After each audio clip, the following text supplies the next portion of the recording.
Ce résumé est l'œuvre de M. Guisset. Leçon: la décolonisation de l'Afrique noire. La leçon sur la décolonisation en Afrique noire couvre les processus d'indépendance de plusieurs colonies africaines, notamment la Gold Coast, Ghana, le Sénégal, la Guinée-Bissau et l'Angola. Voici un résumé de la leçon. Introduction. La décolonisation de l'Afrique noire s'est déroulée par vagues successives. D'abord les colonies anglaises, suivies des colonies françaises dans les années 1960 et enfin des colonies portugaises dans les années 1970. Les processus ont varié en fonction des puissances coloniales. Les colonies britanniques et françaises ont connu une décolonisation plutôt pacifique, tandis que les colonies portugaises ont traversé des luttes violentes. La décolonisation de la Gold Coast, Ghana, première évolution politique. Jusqu'en 1950, la Gold Coast est devenue une colonie britannique en 1874. Elle a attiré les Britanniques pour ses ressources minières et agricoles. Une série de constitutions ont progressivement introduit une participation africaine limitée dans les organes de décision. La montée du nationalisme s'est cristallisée autour de l'United Gold Coast Convention, UGCC, puis du Convention People's Party, CPP, de Kwame Nkrumah. Deuxième vers l'indépendance, 1950 à 1957.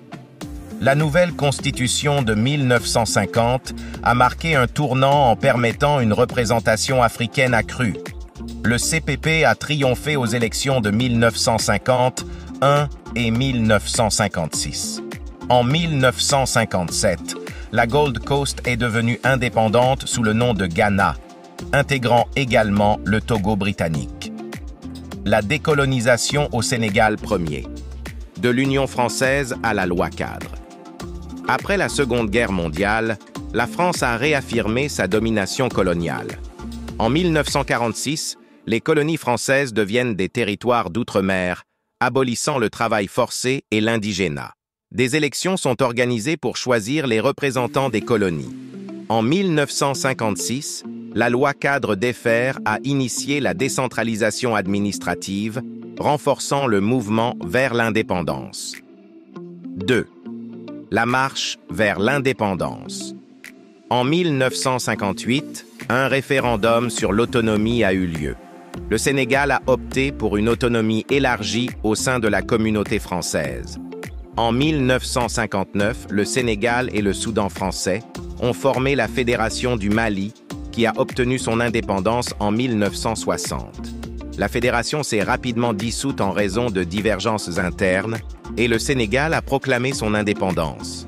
La décolonisation de la Guinée-Bissau premier, lutte pour l'indépendance. La Guinée-Bissau, une colonie portugaise pauvre, a vu la naissance du Parti africain pour l'indépendance de la Guinée et du Cap-Vert, PAIGC, en 1956.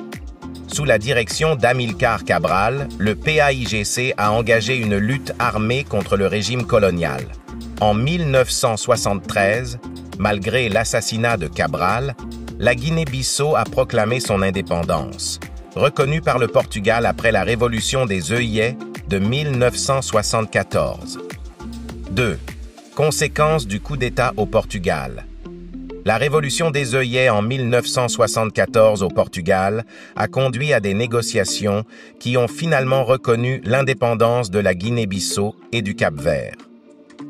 La décolonisation de l'Angola première naissance et évolution des mouvements nationalistes.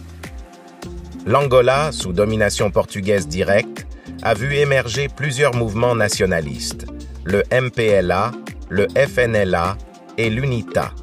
Ces groupes se sont opposés à l'exploitation coloniale portugaise. 2.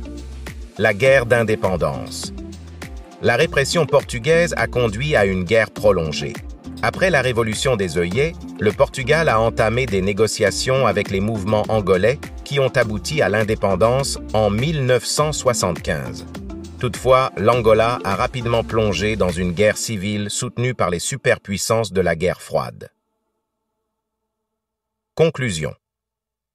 La décolonisation en Afrique noire a été marquée par une diversité de stratégies et d'expériences, allant de transitions pacifiques à des luttes armées prolongées, particulièrement dans les colonies portugaises. Cette période a profondément remodelé le continent africain, posant les bases de ses États modernes.